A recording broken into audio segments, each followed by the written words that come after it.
Are you looking for some new ideas to add to your service project lineup? Well, then stick around because today we're talking about my favorite service projects to do with my students.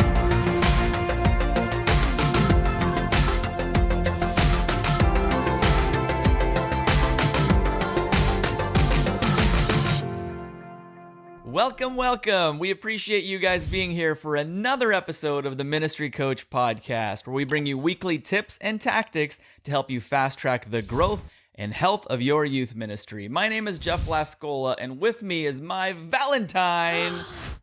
My funny Valentine. I've never actually heard that song. Really? No, I haven't, but only on Friends, I think. Chandler Bing. Kristen Lascola. That was the point we were getting at. So last week, for those of you guys that didn't check it out, we talked all about how to launch your student leadership team from start to finish. And we have some cool resources. If you guys want to email us for free. Yeah. ministrycoachpodcast@gmail.com. If you guys want those, send us an email. We'll send those out to you. A lot of people responded and they wanted those, so we sent them out. And would love to hear your feedback on those if you were a recipient of them, just like how they're working for you. If that's something that you're like, yes, this is exactly what I needed. We would love to hear that too. So yes, we love hearing from you guys. And if there's any episode ideas that you guys have, email us also at ministrycoachpodcast@gmail.com. We're always looking to get new ideas, and some of the stuff that you guys have sent have become episodes. So that's always fun. So piggybacking off of last week's episode brings us to this week's episode, which is all about service projects. Yeah, so we mentioned with our student leadership team, ours is called SOS. I don't know what the real SOS stands for. Do you? No, I don't. Send us some help. But while you're talking, I'm going to ask my good friend Google. Annika, our daughter, asked me that the other day. She said, what does SOS stand for? I was like, I don't know. But my SOS team, my student leadership team, stands for Students of Service.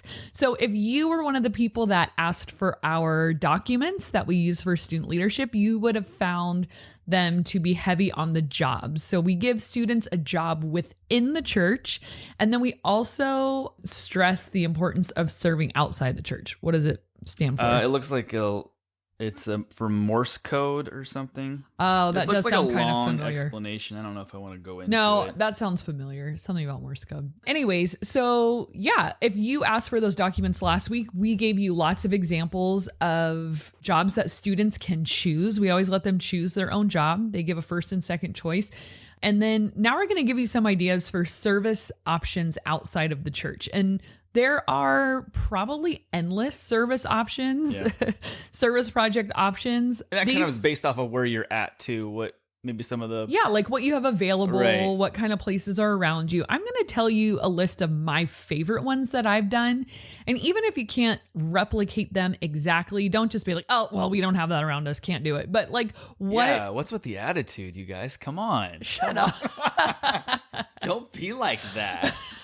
You aren't. That's just me imitating you based off of nothing. Yeah. I don't know. I've met a lot of people in my life. Maybe that was a conglomerate of all the people I've met. Brought you down. So yeah, if you can't replicate it perfectly, maybe I always say a lot of things I learn and listen from, I don't do it exactly the way they said, but all of a sudden while they're talking, I'll be like, ooh, that makes me think of this. Yeah. And it just sort of gets my gears turning. So anyways, first, these two aren't necessarily a service project, but more an ongoing service commitment, I guess you could say. And I've mentioned this before. So one place that I love to help is Compassion International. So I love sponsoring a kid. We sponsor a kid as the Lascolas, but then we also sponsor a kid as the Smiths, which is weird. They're our neighbors, don't tell. We're sponsoring a kid on their behalf. It's weird. It's what we do. But no, like as our youth group. So we have a kid who we sponsor as our youth group. When the kids bring their offering on the weekends or midweek program, I deposit that. And then, the sponsorship for Compassion International, it's like $38 a month. If you have a large youth group, you could actually do more than one if your kids are generous. And then the other thing, this depends on like what is going on in the world. But before we had a lot of troops in Afghanistan and maybe we still do. It honestly is one of those things where I feel like every time I hear something, about troops in Afghanistan, you or don't even know. Okay, no, hold on. That's a place I want They're to go. either pulling them out or putting them back in. I swear, it's like every time you read an article, So I don't know where we're at. I'm sure there's some there. Okay, well, a few years ago, there were a lot more. Yes. And so we had, as a youth group, we kind of launched this program called Serve the Service. I don't think I know that. Yeah. So I got in connection with our military connection ministry and I said, hey, is there someone overseas that as a youth group we could kind of love on and sponsor? And so we did. And it was so cool. Like there were certain items that he really wanted and people would donate and then the kids would write letters and he wrote us back like this super long letter, which I didn't expect anything back. Just like, hey, here you go. Hope it got to you. I have no clue.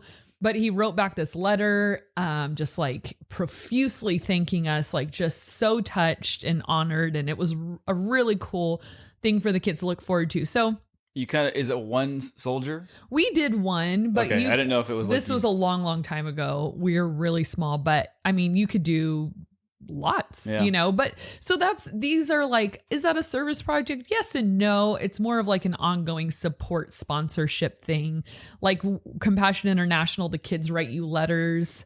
And so you can like read that to the youth group and like show the picture and all of that. And so it's just this ongoing thing of like, oh, look at the impact we're making on, instead of just like a 1 day, 12 to 5 Saturday impact long term. So anyways, we started with those. Now I'm going to start with my favorite service project we ever did. Well, it's hard to choose because I was going to say that about another one. So maybe this one's my real favorite. Some of the favorite service projects you've ever done. And this one might be hard to replicate, but I thought about maybe a way that you could. So we have a facility fairly close to us called DOWNSTOWN. And what they do is they are a facility for Down syndrome adults who are high functioning, super nice, all hang out together. And this wasn't my idea. I can't take credit for it, but we combined with one of our other campuses and did like a Valentine's Day dance for them. And it was, oh my gosh.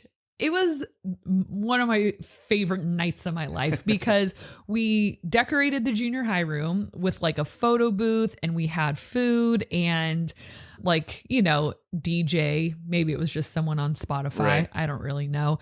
Cool lights, everyone dressed up and almost like a prom type thing. Kind of. Okay. Yeah. Like a little like mini. I wouldn't know. I didn't go to prom. I didn't either. That's what I imagined prom being like. Oh my gosh. I didn't go to prom either. High five. Wow. Okay. So yeah. And then everyone dresses up and then, you all take pictures together and dance. And it's just so fun. Like they are just ready to party. And the kids do have to get out of their comfort zone a little bit, but it's such a good challenge. Yeah. You know what I mean? And seeing how happy the residents were and they were just like, having the time of their life. And it was just the coolest thing ever. And just such a cool opportunity for students to mingle with special needs people. So if you're like, great, well, I don't think we have a DOWNSTOWN where I'm at. Another option you may want to do is contact the special education director for your local school. So whether it's a high school or the junior high, like host a special Valentine's Day dance or party for them. And when I say dance, it's not like everyone's like slow dancing. It's like we played really fun, upbeat music, some of those like coordinated dances, like cha-cha slide and stuff like that, or just fun music and everyone was dancing. It was just totally cool. So, which, by the way, reminds me, stay to the end of the episode where we give you question of the day on the fly. I'm changing what the question of the day is going to be. No, I had an answer. Well, that'll be next week. By the way, It took us exactly 1 week to forget to add the question of the day. So sorry for last week, but this week, probably no one even cared. I know what it's going to be. Okay. So, and you're going to forget. I'm going to write it You're down. writing it down. I don't forget. Here's my question of the day. What's the question of the day? Well, you'll have to listen to the end to find out. Okay, so that is the DOWNSTOWN party, dance, whatever. It was so much fun. Then we do another event. This is every March usually, and it's called Starving to Serve. You might know it by another name. It goes by the 30-hour famine. So basically what kids do is they pledge to fast for 30 hours. They get sponsors for that fast, and that money goes toward, a long time ago, we sent it to a certain organization that does the 30-hour famine. Mm-hmm. We don't do that anymore. We have a local organization called Outside the Bowl. Shout out to Outside the Bowl. And they build soup kitchens in third world countries. So our junior hires at North Coast Church are responsible for soup kitchens being built in Tijuana and Haiti.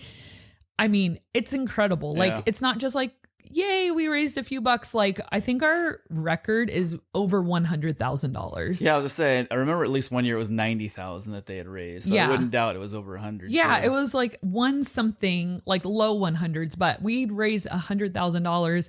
We give it to Outside the Bowl, and they then build these soup kitchens. So the students, we pick a day where your fast is going to start. They have a whole month prior to that to gain sponsors. But you're saying to gain weight. Eat as much as you can for 1 month.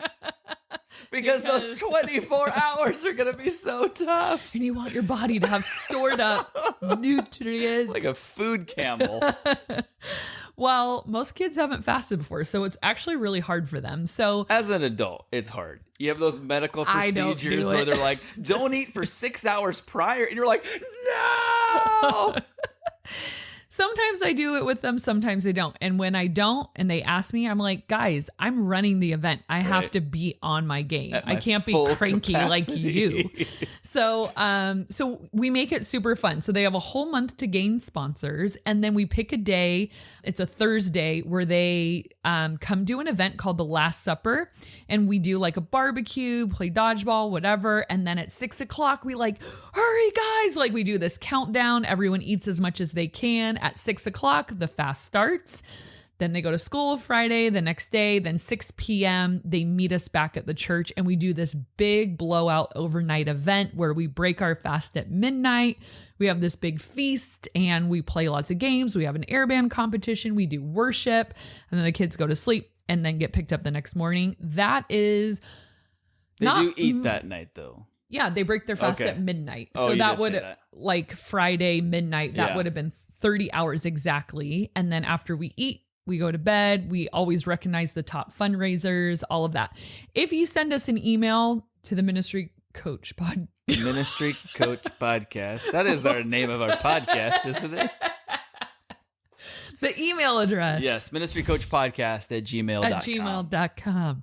So if you email us that, I will send you my my Starving to Serve presentation. Ooh. So that if you ever want to do it, then you have a PowerPoint to go off of, and it'll explain a little bit more of what we do. So DOWNSTOWN was my favorite service project. Starving to Serve is the students' favorite service project. And then when the leaders then grow up, or students grow up, come back to be leaders, they always say, when are we doing Starving to Serve? Like, it makes such a huge impact on them. And we let the students share a little bit about what they learned about fasting and what it meant to be hungry. And we really push the empathy part. Like, the reason you guys are fasting is so that and I've done it before, right? And it's hard, 30 hours, we only let them have water and juice. And, building that empathy piece of like, have you ever gone to bed hungry? Have you ever felt hunger?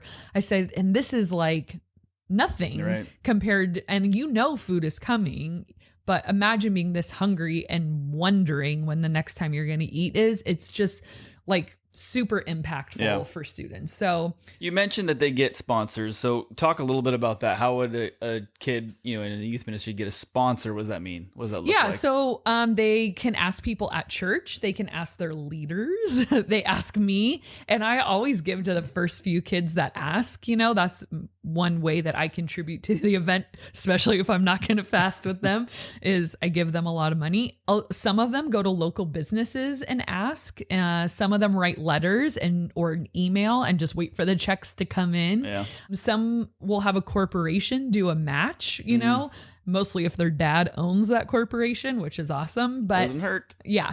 So they basically, this is all in the presentation. We give them a step-by-step of how to ask people. And we really emphasize 0 of this money goes to our church. Don't make people think I'm raising money for North Coast Church.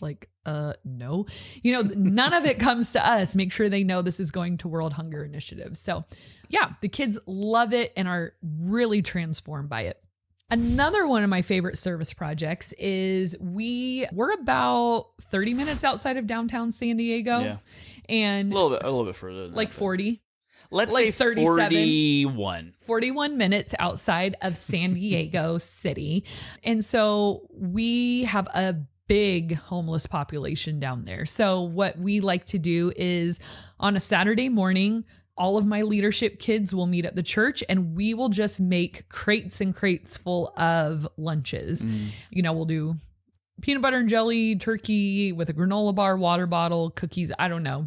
I go to Costco and get a bunch of stuff. And then the kids pack it all.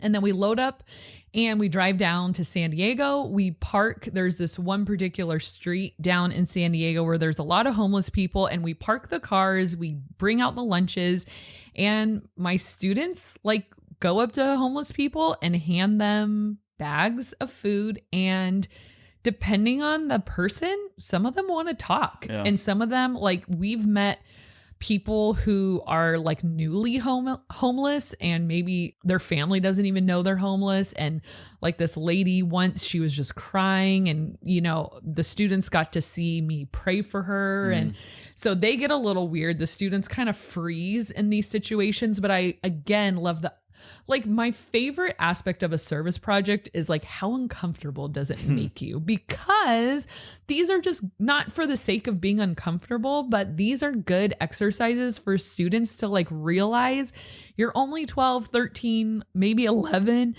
You have not had these broad experiences to realize that there is a whole hurting world out there. And pain in others does make us a little uncomfortable. So what are we going to do about it? Right. And that's, I think challenging them, guys, I'm not asking you to go lay hands on anyone and pray. Right. Just be there and watch me. And then if you feel comfortable, you can go talk to someone. And I have had students do that. They'll be praying for people or talking, I always say, this is one service project though, that I bring a lot of parents with me.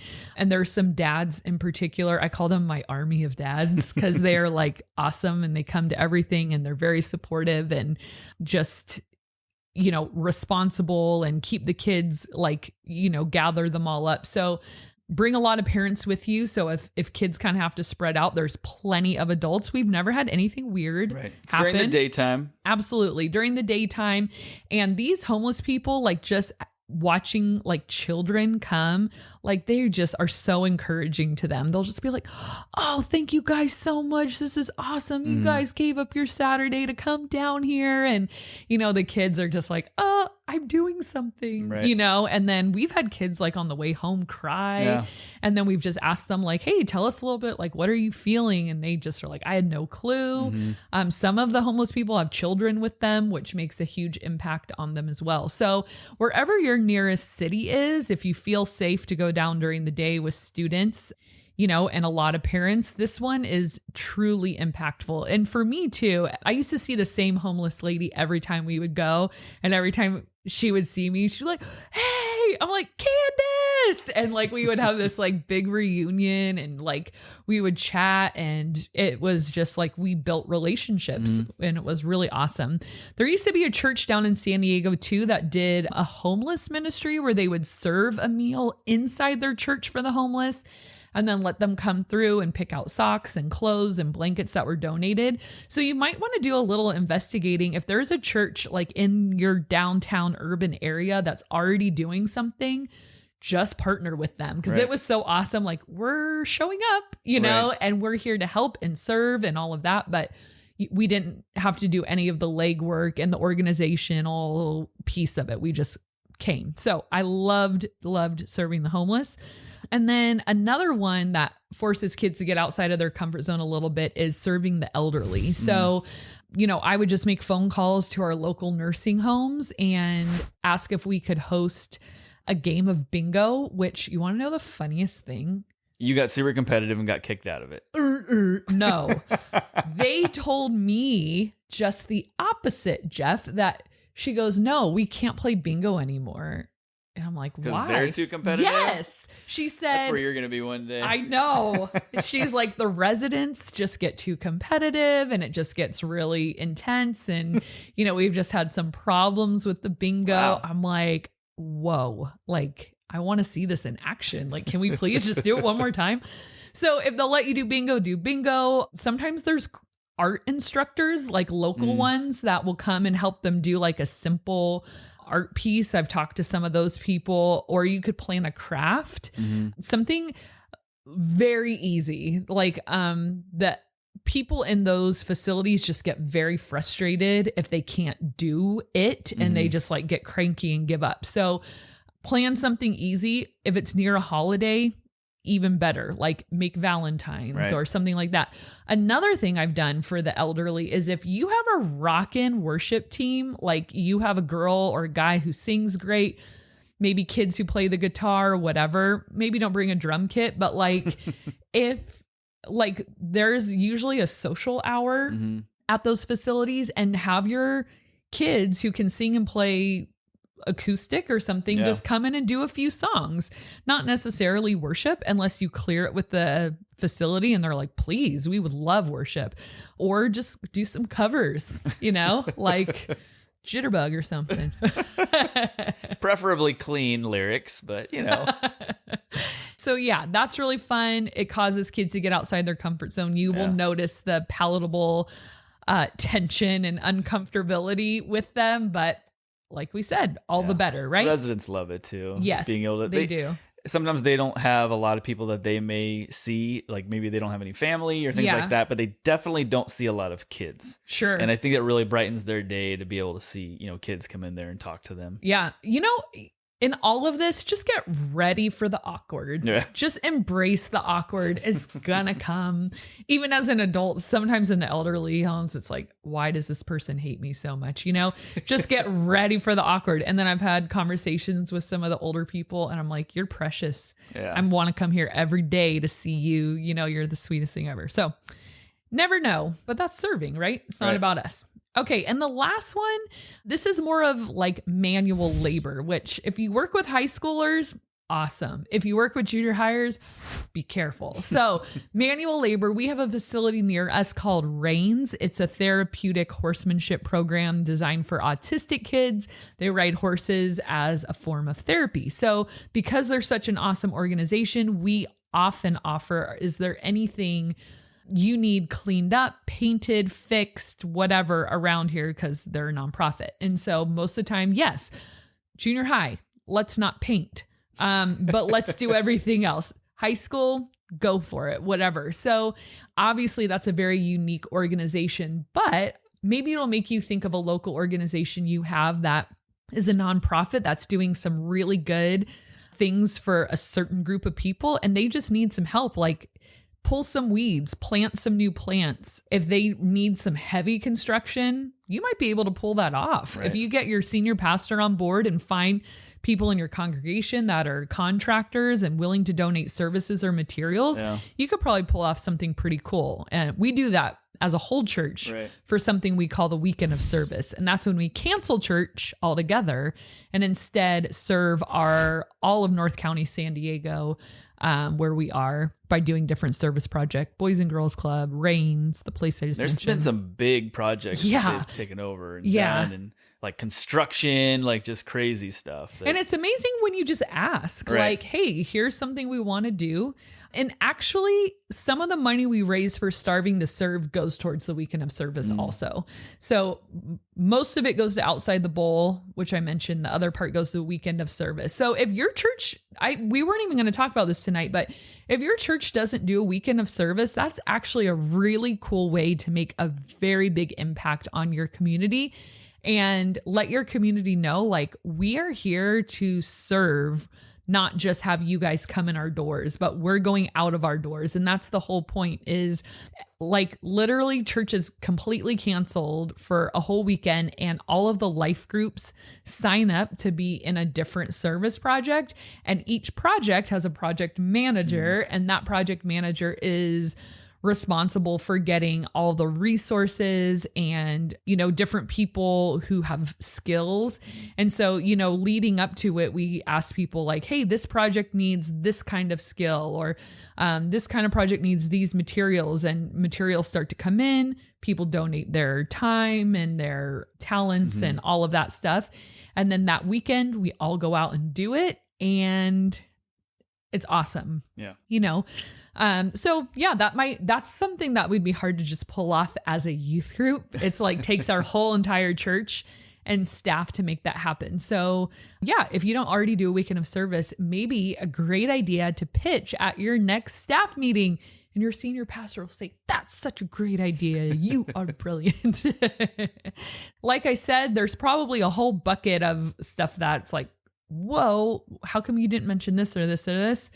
Comment below. Hey, share the love. These are my best ideas. Give me your best ideas too, because I'd love to add some more to my repertoire. All right. Well, then that brings us to Nail the biter. Question of the day, which I switched because of something you said. So the question of the day is, what song would you like to permanently remove from the wedding rotation overplayed? I thought you were just going to say remove from the world. I think it would be the same thing, because weddings funnel down some of the funnest, but also some of the lamest songs in the world. Well, then I would just have to go off the two songs I asked our wedding DJ not to play. Number one, celebrate good times. Come on. That definitely gets stuck in your head. I don't mind that one. Like, it's never anything that I would put on any Spotify list, but if I hear it, it doesn't bother you. It doesn't bother me. Well, the other one that that I asked our DJ not to play is "We Are Family." To me, it's the same song. I don't even know if there's a difference. I got all my sisters with me. Yeah. I'm going to say, and this is what made me think of it, the one you said, the Cha-Cha Slide or Cha-Cha Shuffle. What's it called? Cupid Shuffle? No, those are different songs, aren't they? I think they are. The one Which one are Stomp 3 times? Yeah, like it's just a list of commands. Don't tell me how to dance. Crisscross, everybody clap your hands. Well, now I'm doing it. Oh, so okay, yeah, I would get rid of that one. It is annoying as a song, but for those that don't know how to dance or are a little nervous, I feel like it's inclusive. So I do like that for that reason. Well, whatever. What song would you guys delete permanently from at least the wedding rotation, if not the world in general? You better not say the Macarena. That one's fun. I love it. I've heard people be like, I don't want that played at my wedding. And I'm like, well, then I'm not coming to your wedding then. I'm going to Macarena. That's the only dance I do know. So. Well, if you were to say a song just in life to remove, I have two that immediately come to mind. Alicia Keys, I Keep on Falling. Yeah. I keep on falling. See, why are you doing that? Now it's going to be stuck in my head for like the next Just week. in case you didn't know which one I was talking about. I know. The second one is Avril Lavigne, Skater Boy. No, I'll keep that one. He was a skater boy. Avril. She said, see you later, boy. Except if you are rhyming skater boy and later boy, I have no time for that song. But the greatest part is she said that she was so happy that her record label whatever one that she went on, she was so happy that they gave her the freedom of expression and like to be able to write the song she wanted. I'm like, you wrote Skater Boy, See You Later Boy. Like that was the freedom she needed to rhyme the Hey, no hate word. on Avril. She had complicated. That was catchy. I just felt like, anyways, that's it. Rambling. All right, No you guys, more. thanks No so much. more. We will see you next time.